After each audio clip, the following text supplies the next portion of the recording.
사람들은 자기가 죄를 저지르고 그 죄로 인하여 살아간다고 생각했을 때 부끄러워하고 수치스러워하고 사람들을 피하며 살고자 합니다.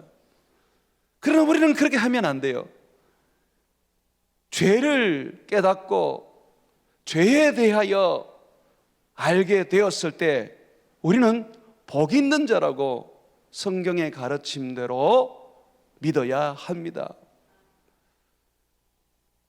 죄를 깨닫고 내가 죄를 한다는 거, 그거 얼마나 큰 복인지 몰라요. 왜냐하면 육적인 사람으로는 죄를 저질러도 잘 못 깨달아요. 죄가 죄인지도 몰라요. 그러나 성령의 사람, 영적인 사람은 죄를 탁 저지르는 순간에 또는 죄를 저지르고 그게 죄인 줄 몰랐는데 어느 날 갑자기 아, 죄구나 하면서 깨닫고 알게 됩니다. 그래서 죄를 알고 그 죄로 인하여 내가 하나님 앞에 애통하며 회개하며 마음을 찢어서 용서를 빈다면 그 사람은 정말 복된 사람이고 하늘의 위로를 받는 사람들입니다. 마태복음 5장 4절에 보게 되면 애통하는 자는 복이 있나니 그들이 위로를 받을 것이며 라고 말하고 있습니다. 목사님, 이 애통하다는 것은 삶에 관한 많은 고통과 괴로움, 절망 속에서 힘겨워하는 인간들의 어떤 그런 애통이 아니겠습니까? 라고 여러분들이 반문할 수 있습니다. 물론 그것도 애통이에요. 그러나 성경은 이 애통이 어디서 오는 애통인지, 무엇 때문에 생기는 애통인지 전혀 말해주지 않습니다.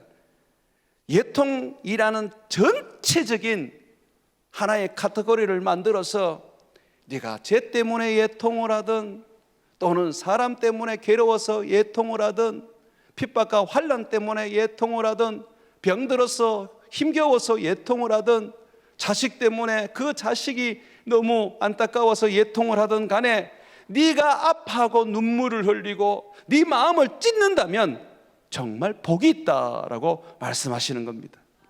예수 믿으면 편해야 되고 예수 믿으면 즐거워야 되고 예수 믿으면 행복해야 된다라고 합니다. 맞습니다. 성령님은 희락의 영이기 때문에 우리에게 넘치는 기쁨을 주시고 넘치는 행복을 주십니다. 그러나 성령은 희락만을 주시지는 않습니다.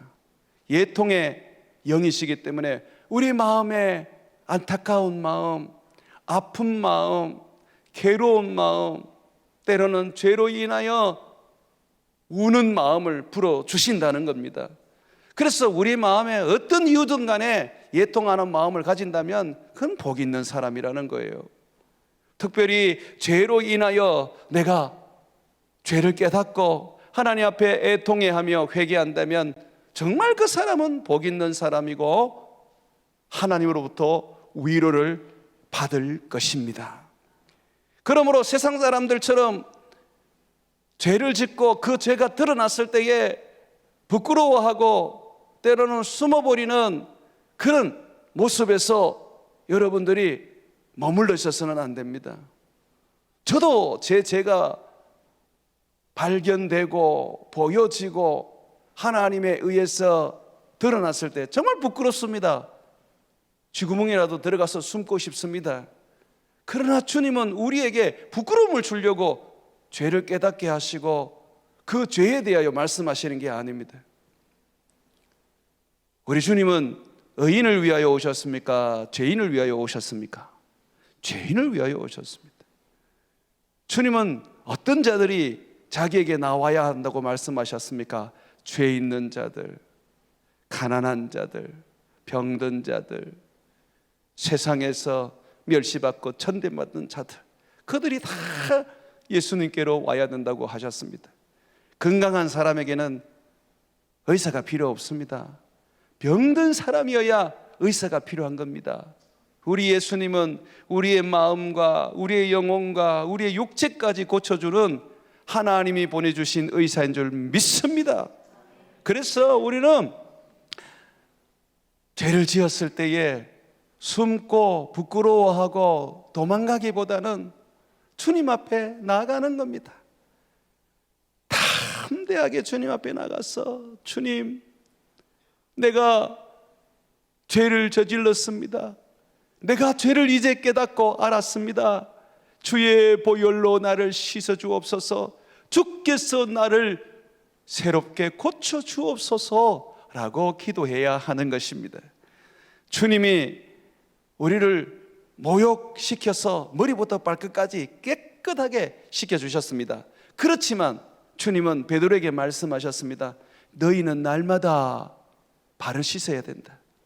내가 너희의 발을 씻어주지 않으면 너희는 나와 상관이 없단다 그러셨습니다. 보혈로 내가 깨끗함을 받고 거듭나고 하나님의 자녀가 되었다 할지라도 우리는 육체를 입고 세상을 살아가기 때문에 말로도 죄를 짓고 손으로도 죄를 짓고 몸으로도 죄를 짓습니다.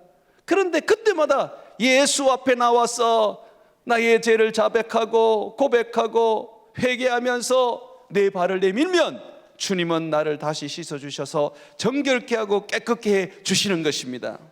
사랑하는 여러분, 내가 회개할 수 있다는 것, 죄에 대하여 알고 깨달아서 회개할 수 있다는 것, 이게 얼마나 큰 복이냐면 내 안에 성령께서 계시고 지금 역사하고 있다는 징조입니다. 여러분, 성령이 소멸돼 버리고 성령이 안 계시면 죄를 지어도 죄인 줄 모르고 죄를 알아도 회개치 않습니다. 그러나 죄를 내가 짓고 이것이 죄구나 하는 걸 깨닫고 처음에는 죄를 지었는데 그게 죄인 줄 몰랐어요. 그런데 시간이 지나서 내가 그때 죄를 지었구나 라고 깨닫고 알게 된다면 그 안에 성령님이 계신다는 겁니다. 나를 그 죄에 대하여 회개시키고 주님 앞에 나가서 그의 보혈로 정결함을 입도록 인도하신다면 그 사람 안에는 지금 성령이 계신다는 것입니다. 성령이 계시는 것이 방언만 해서 계시는 게 아니에요. 이적과 기적을 행하는 것만으로 성령이 내 안에 계시는 증거가 아니에요. 성령이 계시는 많은 증거 중에 하나가 뭐냐면 자기가 죄를 깨닫고 그 죄에 대하여 회개한다는 것입니다. 오늘 본문 말씀에 보게 되면 요한일서 1장 8절과 10절 이 말씀을 보게 되면 우리에게 분명하게 말해주고 있습니다. 만일 우리가 죄가 없다 말하면 스스로 속이고 나는 죄 없다 라고 한다면 스스로 속인다는 겁니다. 우리는 죄를 지을 수밖에 없는 연약한 자들입니다. 허건날 사단이 우는 자와 같이 우리를 삼키려고 공격해 댑니다. 그런데 어떻게 죄를 안 짓겠어요? 그래서 성경은 말합니다. 죄가 없다고 말하면 스스로 속이고 진리가 우리 속에 있지 아니할 것이다 라고 말합니다. 진리가 없으면 자기는 죄인이 아니라고 말해요. 그 사람이 자기가 죄인인 걸 모르는 거예요. 죄를 지어도 그게 뭐 죄일까 이렇게 여기는 거죠. 그런데 진리가 내 안에 있으면 그 진리로 인해서 우리는 죄에 대하여 민감해지고 죄를 짓게 되면 이게 죄구나, 내가 이거 하나님께 큰 잘못을 저질렀구나 하고 깨닫고 회개한다는 겁니다. 저도 오늘 예배당에 들어오면서 주님 앞에 또 엎드려서 회개했습니다. 뭔 그런 죄를 많이 짓는지 참 목사로서 부끄럽습니다. 제가 무슨 죄를 회개했느냐면 항상 깨어서 기도하고 주님을 바라봐야 되는데 내가 청년부 수련회 마치고 난 다음에 좀 휴식을 취한다고 영적으로 깨어있지를 못했습니다. 깨어있다는 것과 기도한다는 것은 같은 의미입니다. 깨어있는데 기도 안 한다, 그건 거짓말이고요. 기도하는 사람은 무조건 영적으로 깨어있는 것입니다. 지금은 마지막 시대이기 때문에 주님은 더더욱 우리에게 깨어있기를 원합니다. 다시 말해서 기도하기를 원합니다. 예수님이 겟세마네 동산에서 제자 셋 데리고 기도하실 때에 잠자는 제자들을 보면서 뭐라 그랬습니까? 왜 자느냐? 나와 함께 깨어 있을 수 없느냐? 깨어서 기도하라, 그렇게 가르치셨거든요. 우리가 이 기도라는 거는요, 해도 되고 안 해도 되는 게 아닙니다. 밤새도록 철야했으니까 며칠 쉬어야지. 몇 주 동안 청년부, 청소년부 수련회 했으니까 이번에 좀 쉬어야지. 그게 아니라는 거예요. 시끈 깨어있다가 한순간에 자버리면 결국은 사단이 우리를 삼키게 되어 있는 것입니다. 그래서 주님은 항상 깨어있어라, 쉬지 말고 기도하라고 가르치시는 것입니다. 그래서 제가 오늘 예배당에 와서 엎드려 회개했던 게, 하나님, 제가 며칠 동안 깨어서 기도하지 못했습니다. 용서해 주십시오. 제가 다시 신발끈을 묶고 허리에 띠를 두르고 제가 하나님 앞에 깨어서 기도하겠습니다 라고 회개했단 말이죠. 제가 이렇게 회개할 수 있는 거, 내가 깨어있지 못하고 쉬었던 것이, 그것이 하나님 앞에 죄라는 것을 내게 깨우쳐 주시는 거, 바로 진리라는 겁니다. 내 안에 계시는 진리, 성령이시라는 겁니다. 여러분, 성경에는 진리에 대해서 이 세 분에 대하여 이야기합니다. 첫 번째는 말씀입니다. 요한복음 17장 17절에 보게 되면, 그들을 진리로 거룩하게 하옵소서, 아버지의 말씀은 진리이니이다 라고 말하고 있습니다. 여러분 믿으시죠? 네. 혹시 아버지의 말씀이 진리지는 않습니까? 아버지의 말씀은 진리는 게 아니라 진리입니다. 말씀이 진리인 거예요. 제가 왜 말씀을 인격으로 얘기하느냐면, 말씀은 그저 여러분이 쉽게 대해서는 안 됩니다. 예수님이 곧 말씀이고, 말씀은 영이고 생명이라고 했기 때문에 우리가 말씀에 대한 존중이 있어야 됩니다. 두 번째로, 예수님이 진리라고 말씀하셨어요. 요한복음 14장 6절에 보게 되면 예수께서 이르시되 내가 곧 길이요 진리요 생명이니 나로 말미암지 않고는 아버지께로 올 자가 없느니라 라고 말하고 있습니다. 예수님이 진리라는 거예요. 그죠? 예수님이 진리시고, 그리고 예수님의 입에서 나오는 말씀, 아버지의 입에서 나오는 말씀, 성령을 통하여서 기록된 성경의 말씀이 진리라는 겁니다. 자, 성경은 진리에 대해서 하나 더 가르칩니다. 성령입니다. 성령.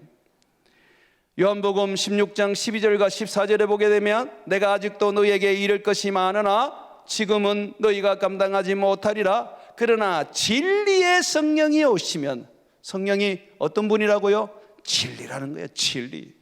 진리의 성령이 오시면 그가 너희를 모든 진리 가운데로, 말씀 가운데로, 예수님 가운데로 인도하시리니 그가 스스로 말하지 않고 오직 들은 것을 말하며 장래일을 너희에게 알리시리라. 그가 내 영광을 나타내리니 내 것을 가지고 너희에게 알리시겠음이라고 말하는 것입니다. 자, 우리 안에 진리가 있다는 것은 말씀이 있다는 것이고, 예수가 있다는 것이고, 성령이 있다는 것입니다. 여러분, 이거는 분리할 수는 없어요. 예수님의 영이 성령이시고, 또 말씀은 곧 예수님이십니다. 말씀의 영이 또한 성령님이세요. 그러니까 지금 요한일서 1장 8절에서 요한이 너희가 죄 없다고 말한다면 너희 속에는 진리가 없다라고 할 때는 성령이 없다는 거예요. 말씀이 없다는 거예요. 예수가 없다는 거예요. 그런데 반대로 너희 안에 예수가 계시고 예수님의 입에서 나온 말씀이 있고 성령이 너희 가운데 있다면 너희는 반드시 죄인인 것을 고백하고 인정할 수밖에 없다고 말하는 것입니다. 그러므로 여러분들이 죄에 대하여 깨닫거든 너무 비관적으로 생각하지 말고, 내가 죄를 지은 것은 참 부끄러운 일이지만 내 죄를 깨닫게 하시는 하나님이 내 안에 계시는구나. 진리의 말씀이 내 안에 있고 예수께서 내 안에서 나로 하여금 일깨워 주시는구나 하면서 내 안에 성령이 있다는 것을 여러분들이 인정해야 하는 것입니다. 계속해서 말씀을 보게 되면 만일 우리가 우리 죄를 자백하면 그는 기쁘시고 어로오사 우리 죄를 사하시며 우리를 모든 불의에서 깨끗하게 하실 것이요 라고 말합니다. 진리가 우리 안에 있기 때문에 그 진리로 말미암아 죄를 깨닫고 우리가 입술로 회개하고 우리의 삶으로 죄에 대하여 돌이키게 되면 우리 안에 계시는 진리 예수 그리스도 그의 보혈로 또한 성령으로 말씀으로 우리를 깨끗하게 하시고 정결케 하고 거룩하게 해 주는 것입니다. 여러분, 말씀은 얼마나 큰 능력인지 몰라요. 여러분들이 성령으로 거듭났지만 또한 야고보에 보게 되면 야고보서에 보게 되면 야고보는 진리의 말씀으로 너희를 낳았다 하면서 말씀으로 거듭났다고 얘기합니다. 또한 이 말씀은 영이고 생명일 뿐만 아니라 살아있는 하나님의 말씀입니다. 그래서 우리 안에 있는 이 말씀이 나를 정결케 하고 나를 깨끗게 하고 나를 새롭게 해 주시는 거예요. 그래서 여러분들은 죄에 대하여 깨닫게 되어 알게 되어 회개에 이르게 되거든 도리어 하나님께 감사하고 부끄럽지만 당당하게 주님 앞에 나가서 여러분의 죄를 회개함으로써 정결하고 깨끗함을 입는 분들이 되시기를 바랍니다. 다윗이 우리아를 죽이고 이 우리아의 아내 바세바를 그의 또 다른 아내로 취했을 때 하나님은 선지자 나단을 보내어 그것이 죄인 것을 깨우쳐 주셨습니다. 말씀을 듣는 순간에 다윗은 하나님 앞에 자기의 죄를 고백하며 회개했습니다. 거기서 끝나지 않았어요. 다윗은 그 죄가 늘 하나님 앞에서 회개하면서 평생을 다시는 그렇게 살지 않기 위하여 몸부림을 쳤습니다. 나단의 이야기를 듣고 우리아의 아내 바세바를 취하고 우리아를 죽인 것이 죄인 걸 깨닫게 되었던 것은 성령님 때문이었습니다. 그는 나단 선지자를 만나기 전에 자기가 한 짓이 죄인 줄 몰랐어요. 그런데 선지자의 말을 듣고 그가 죄인 걸 깨달았던 것은 그의 안에 성령이 계셨기 때문입니다. 시편 51편에 보게 되면 우리아를 죽이고 그의 아내 바세바를 빼앗은 일에 대하여 회개하는 내용이 전장에 실려 있는데 그 중에 9절과 11절에 보게 되면 자기가 죄를 저질렀다는 것을 어떻게 알게 되었느냐, 그의 안에 있는 성령 진리 때문이라고 고백을 하는 내용이 있습니다. 시편 51편 9절과 11절입니다. 주의 얼굴을 내 죄에서 돌이키시고 내 모든 죄악을 지워 주소서. 지금 자기의 범죄한 죄를 주님 앞에 고백하고 회개하면서 씻어달라고 간구하고 있습니다. 하나님이여, 내 속에 정한 마음을 창조하시고 내 안에 정직한 영을 새롭게 하소서. 나를 주 앞에 쫓아내지 마시고 주의 성령을 내게서 거두지 마소서라고 말합니다. 죄를 지어도 성령은 우리 안에 계십니다. 그런데 이 성령은 의로운 영, 거룩한 영, 우리를 정결하게 하시는 영이십니다. 그러면 우리가 죄를 짓게 되면 어떻게 하겠습니까? 그 죄를 알려주고 깨닫게 하고 회개케 하게 되어 있습니다. 죄를 지었는데도 깨닫지 못하면 성령을 소멸하였거나 성령이 없는 겁니다. 그러므로 여러분들이 죄에 대하여 깨닫게 되었을 때 주저하지 말고 주님 앞에 엎드려 회개하고 그 죄된 삶을 돌이켜서 우리 주님이 원하시는 대로 성령으로 다시 새롭게 함을 얻어 성령으로 거룩하게 살아가기를 주의 이름으로 축원을 드립니다. 여러분, 성령님은 보혜사이십니다. 보혜사라는 것은 돕는 자, 영어로 말하면 헬퍼입니다. 성령님은 여러분들이 주를 믿을 수 있도록 은혜를 주셔서 도우시고, 주를 믿고 주님을 사랑할 수 있도록 은혜를 주셔서 도우시고, 주님의 말씀을 듣고 지켜 행하며 순종할 수 있도록 은혜를 주시며 도우십니다. 여러분이 가만히 있으면 안 돼요. 말씀을 듣고 알게 되었을 때 여러분들은 그 말씀대로 행하고 그 말씀대로 순종하고 그 말씀대로 회개하셔야 합니다. 그럴 때에 성령이 도우시는 거예요. 우리가 회개하는 것도 마찬가지입니다. 내가 죄를 알지 못하고 죄 속에 그냥 살아가게 되면 결국은 사단의 먹잇감이 되어버리고 사단의 종이 되어버립니다. 그리고 그 죄 때문에 하나님과 우리의 관계는 멀어지게 됩니다. 하나님과 우리의 관계를 갈라놓는 거 오직 죄입니다. 죄가 너희 하나님이 너희의 목소리를 듣지 못하게 하고, 죄가 하나님이 너희들에게 손을 내밀어 구원하지 못하게 한다고 말합니다. 죄가 하나님과 우리의 관계를 갈라놓는 거예요. 그래서 성령님은 늘 하나님과 동행하게 하고 하나님과 가까이 하게 하고 하나님을 아빠 아버지라 부르면서 하나님의 그 은혜 안에 머물러 살게 하려고 우리의 죄를 깨닫게 하고 회개하고 돌이키게 하시는 것입니다. 이 성령님은 그래서 회개의 영인데, 먼저 성령은 우리가 회개하도록 몸과 마음과 영을 짓눌러 버립니다. 말씀을 듣고 깨닫고 회개하면 너무 좋은데, 말씀을 들었는데도 깨닫지 못하고 회개하지 않으면 성령님은 그때부터 우리가 회개하도록 우리를 도우시는데, 어떻게 하느냐면 내 몸을 짓누르고 내 마음을 고통스럽게 하고 내 영을 주님은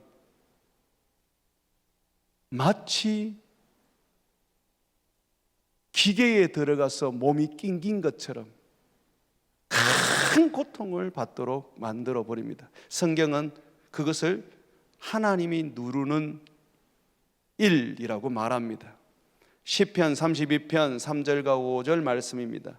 내가 입을 열지 아니할 때에, 회개하지 않고 죄에 대하여 고백하지 않을 때에 종일 신음함으로 내 뼈가 쇠하여졌더라. 종일토록 신음하게 만드시고 내 뼈를 상하게 만드십니다. 주의 손이 주야로 나를 누르시오니 내 진액이 빠져서 여름 가뭄에 마름같이 되었나이다. 얼마나 하나님이 우리를 짓눌러 버리는지, 여름 가뭄에 가뭄처럼 우리는 쩍쩍 갈라지고 물 한 모금 먹지 못한 상태로 죽어가는 상태가 되어 버리는 것입니다. 내가 이르기를 내 허물을 여호와께 자백하리라. 그제서야 이제 자백하는 겁니다. 하나님이 막 눌러서 힘도 못 쓰게 만들고 밥도 못 먹게 만들고 두려움과 공포와 염려 속에 살아가게 만들고 사는 것이 그냥 고통으로 만들어 버리니까 결국은 항복하고 자기의 허물을 주님 앞에 고백하며 죄를 회개하는 것입니다. 뭐와 같을까요? 요나가 니느웨로 안 가고 다시스로 도망갔을 때 주님이 풍랑을 일으켜서 배 타고 도망가는 요나를 물속에 집어넣어서 물고기 밥이 되게 했지 않습니까? 여러분, 피노키오를 상상하시면 안 돼요. 피노키오는 고래 뱃속에 들어가서 상 하나 펴놓고 불도 켜놓고 그냥 방에서 생활하듯이 했잖아요. 그런데 진짜 물고기 뱃속에 들어가면요, 관 속에 들어가는 것과 똑같습니다. 꼼짝달싹 못하고요. 그리고 이 물고기 뱃속에서 뭐가 나오겠습니까? 산이 나옵니다. 온몸이 타들어 들어갑니다.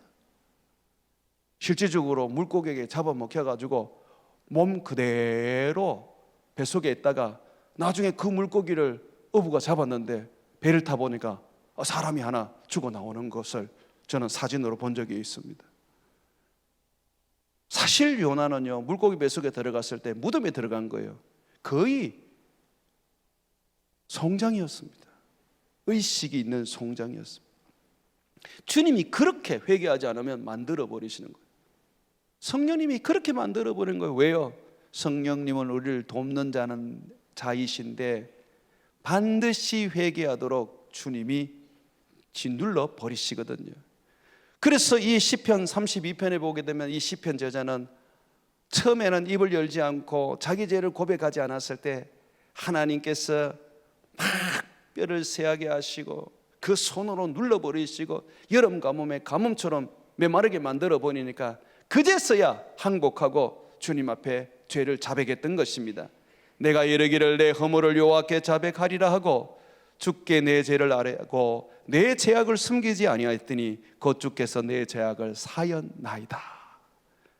요나가 물고기 뱃속에서 죽었구나 생각하고 주님 앞에 회개하고 돌이킬 때에 주님이 그제서야 물고기에게 명하여 땅으로 뱉어내어라고 하면서 이 요나를 살려내었지 않습니까? 여러분, 우리가 성령을 따라서 회개만 하면 우리는 자유하게 되고 우리는 회복되게 있고 새롭게 하나님의 은혜를 맛보며 소생과 생명으로 충만해집니다.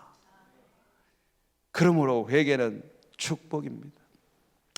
이 성령은 이렇게 우리를 회개하도록 짓눌러 버릴 뿐만 아니라 성령님은 말씀을 통해서 또는 사람을 통해서 또는 환경을 통해서 내가 지은 죄를 알게 하시고 깨닫게 하십니다. 요한복음 14장 26절에 보게 되면 보혜사 곧 아버지께서 내 이름으로 보내실 성령 그가 너희에게 모든 것을 가르치고 내가 너희에게 말한 모든 것을 생각나게 하리라고 하셨습니다. 말씀을 들으면 죄를 인정하고 받아들이고 주님 앞에 회개하면 됩니다. 그런데 자꾸 아니라 그러고 그 죄에 대하여 회피하거든요. 그러니 하나님께서 생각나게 하시려고 어떻게 합니까? 때로는 사고도 당하게 하시고 때로는 병도 걸리게 하시고 결국은 하나님께서 회개하여 저 천국으로 데려가시려고 마지막 우리 주님께서 은혜의 매를 대시는 것입니다. 주님 앞에 두드려 맞고 매 맞고 혼나고 망하고 병든 사람은 복이 있습니다. 왜냐하면 그것이 자기를 살리는 거죠. 멀쩡한 몸으로 주님이 버려두면 그 멀쩡한 몸으로 지옥 밖에 들어가겠습니까? 차라리 병들어서 그 병 때문에 회개할 수 있다면, 차라리 사고 나서 내가 그 사고 때문에 내 죄를 알고 주님께로 돌아온 탕자와 같이 되기만 한다면 그게 정말 복이라는 것입니다. 하나님의 말씀은 영이고 생명입니다. 요한복음 6장 63절에 보게 되면 살리는 것은 영이니 육은 무익하니라. 내가 너희에게 이런 말은 영이요 생명이니라 하고 말하고 있습니다. 말씀을 들으면 성령이기 때문에 반드시 우리는 깨닫습니다. 아, 저거 나한테 하는 말씀이구나 하고 우리는 받아들입니다. 그러면 어떻게 해야 돼요? 무릎을 꿇고 주님 제가 잘못했습니다 하고 항복하면 돼요. 그런데 스데반을 죽였던 사람들처럼 죄를 주님이 말씀을 통하여 지적하면 마음에 찔림은 있는데 도리어 화내고 분노내어서 복음을 전하는 사람을 돌로 쳐 죽인단 말이죠. 그런 사람들은 하나님이 기회를 다시는 안 주십니다. 내가 주님 앞에 겸손하게 무릎을 꿇을 수 있다면, 내가 그런 죄를 저지르지 않아도 내가 그 말씀을 곱씹어 보면서 내 자신을 돌아볼 수 있는 그런 말씀 앞에서의 겸손과 굴복만 있다면 그 사람이 주님이 복을 주시는 자입니다. 사랑하는 여러분, 말씀은 여러분이 함부로 대해야 될 존재가 아닙니다. 영이고 생명입니다.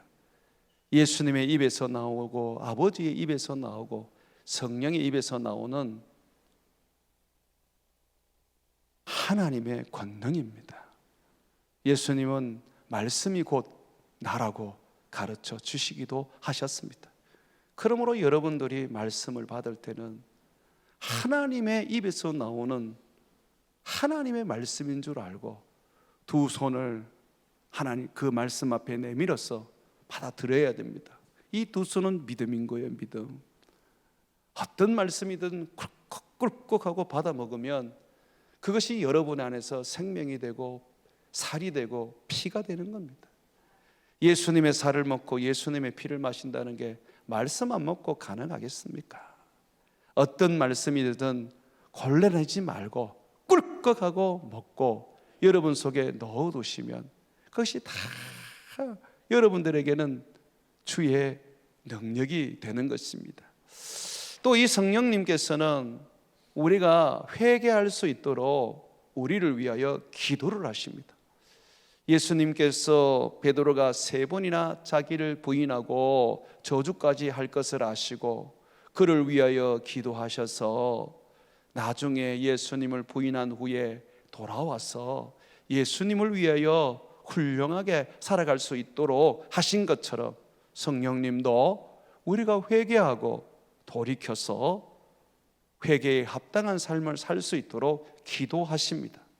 로마서 8장 26절과 27절에 보게 되면 이와 같이 성령도 우리의 연약함을 도우시나니 우리는 마땅히 기도할 바를 알지 못하나 오직 성령이 말할 수 없는 탄식으로 우리를 위하여 친히 간구하시느니라.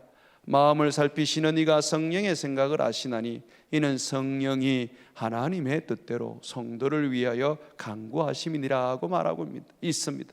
주님이 우리를 위하여 여러 가지를 탄식하며 간구하시는데 우리가 죄에 대하여 회개하지 아니하고 죄에 대하여 돌이키지 않으면 주님은 가슴을 찢으면서 우리 죄를 위하여 기도해 주십니다. 그러므로 여러분, 우리가 주님이 기도해 주시는 그 기도를 힘입어 반드시 주님 앞에 회개해야 합니다. 어떤 분들이 이 말씀을 이렇게도 가르치더라고요. 우리는 회개할 필요 없다. 성령님이 다 회개하지 않느냐, 그렇게 가르치시더라고요. 그러면 보혜사 성령님은 돕는 자가 아닙니다. 돕는 자라는 것은 내가 회개하도록 돕는 겁니다. 반드시 내가 회개해야 됩니다. 회개는 면죄부가 없습니다. 울며 씨를 뿌리는 자가 기쁨으로 거두는 것이지 그냥 가만히 있는 자에게 감나무에서 감이 떨어져서 그 입에 들어가는 게 아니란 말이죠. 은혜라는 것은 헛되이 받아서는 안 돼요. 은혜는요, 찾고 두드리고 구해야 되는 거예요. 주님이 은혜를 약속했는데 내가 왜 은혜를 못 받습니까? 주님이 회개를 통하여 우리를 새롭게 하시고 정결케 하시고 축복을 주시겠다고 했는데 왜 우리가 회개를 못합니까? 자기가 주님 앞에 헌신하고 주님 앞에 무릎 꿇고 주님 앞에 굴복하지 않기 때문입니다. 사랑하는 여러분, 그러므로 우리 주님이 주시는 은혜를 헛되이 받지 마십시오. 헛되이 받지 않는다는 것은 누가복음 11장 9절처럼 누가의 119 정신을 가지고 구하고 찾고 두드리면서 날마다 주님 앞에 은혜를 구하고 회개하고 주님을 위하여 살려고 발부둥 치셔야 합니다. 그럴 때에 하나님께서 우리 안에 주시는 성령을 우리가 따르게 되고 순종하게 되고 더 많은 은혜로 말미암아 능히 우리 주님을 기쁘시게 할 수 있는 믿음의 사람이 되는 것입니다. 우리가 이렇게 성령께서 회개케 하실 때에 우리가 회개하고 죄를 고백하고 또 잘못된 삶에서 돌이키게 되면 성령님은 예수 그리스도의 보혈로 우리를 깨끗하게 하시고 정결하게 합니다. 참 놀랍지요. 성령님은 죄도 깨닫게 하시고 그 죄를 회개하도록 기도도 하시고 그 죄를 회개하도록 우리를 짓눌러 우리로 하여금 입에서 토설하게도 만드시고 뿐만 아니라 그분은 우리가 회개하는 즉시로 우리를 정결하게 합니다. 요한일서 5장에 보게 되면 이 물은 생명수예요. 그리고 또 뭐가 있습니까? 피. 그리고 또 뭐가 있습니까? 성령. 물과 피와 성령은 하나다 그랬습니다. 그게 무슨 말입니까? 성령께서 우리에게 예수님의 생명수를 주시고 성령께서 예수님의 보혈을 우리에게 흐르게 해 주시는 겁니다. 내가 성령을 따라서 회개만 하면 성령님께서 예수 그리스도의 보혈이 내게 흘러 넘쳐서 나를 정결하게 해 주는 것입니다. 마지막으로 우리를 정결하게 하실 뿐만 아니라 다시는 그 죄를 짓지 아니하고 주님이 기뻐하시는 거룩한 삶을 살 수 있도록 변화시키십니다. 목사님, 인간이 연약하기 때문에 어쩔 수 없는 것 같아요. 또 죄 짓고 또 죄 짓고 참 그게 인간인 것 같아요 라고 여러분들이 말을 할 때가 있습니다. 저는 그 동의 안 합니다. 왜냐하면 성령을 따라 살고 성령을 힘입으면 성령으로 말미암아 보혈로 정결함을 입을 뿐만 아니라 그 죄를 이기고 삶을 변화시키고 인생을 바꾸어서 주님이 기뻐하시는 선한 일을 행할 수 있는 능력자가 됩니다. 로마서 8장 13절과 14절에 보게 되면 너희가 육신대로 살면 반드시 죽을 것이로되 영으로서 몸의 행실을 죽이면 살리니 무릇 하나님의 영으로 인도함을 받는 사람은 곧 하나님의 아들이라고 말하고 있습니다. 아유 나는 안 돼. 어차피 죄 짓는 거. 아이고 뭐 예수 믿는다고 해서 세상 사람과 다 똑같은만 아유 천국만 가면 되지 라고 하는 분은 지금 성령을 몰라요. 그 사람은 회개의 삶을 사는 게 아닙니다. 회개는 잘못했습니다 하고 고백만 하는 게 아니에요. 잘못했다고 고백과 함께 삶의 변화의 열매를 맺어야 됩니다. 그래서 바울은 회개에 합당한 일을 하라고 가르쳤습니다. 성령으로 내 몸의 행실을 죽이는 것이 회개에 합당한 일을 할 수 있는 삶을 사는 것입니다. 내가 세상이 너무 좋아요. 돈이 너무 좋아요. 그거는 아무리 기도해도 바뀌지 않아요. 그럼 포기하실 겁니까? 아니죠. 자기 열심으로 기도했을 뿐이지 성령을 힘입은 게 아니죠. 성령을 힘입어서 성령으로 돈 좋아하는 내 삶, 세상 좋아하는 내 마음을 우리는 죽일 수 있습니다. 성령이 능력인데 죽은 자도 살리시고 병든 자도 고치시고 없는 것도 있게 하시고 100세의 자녀도 낳게 하시는 하나님의 능력이 성령 안에 있는데 어떻게 나로 하여금 변화를 시켜주지 않으시겠습니까? 근데 문제는 뭐냐 하면 기도는 하는데 종교적인 기도에 불과하고 성령을 힘입지 않는다는 겁니다. 스코틀랜드의 존 낙스는 하루에 4시간, 5시간 기도했던 사람인데요. 그 사람은 2시간, 3시간 먼저 기도할 때에 철저하게 성령께서 자기의 기도를 주관하고 성령의 능력으로 자기가 하나님의 뜻을 알아 그 뜻을 따라 기도하기를 구했습니다. 이 존 낙스는요 그의 기도의 3시간, 처음 시작하는 이 2-3시간을요 몸부림치면서 성령을 구했습니다.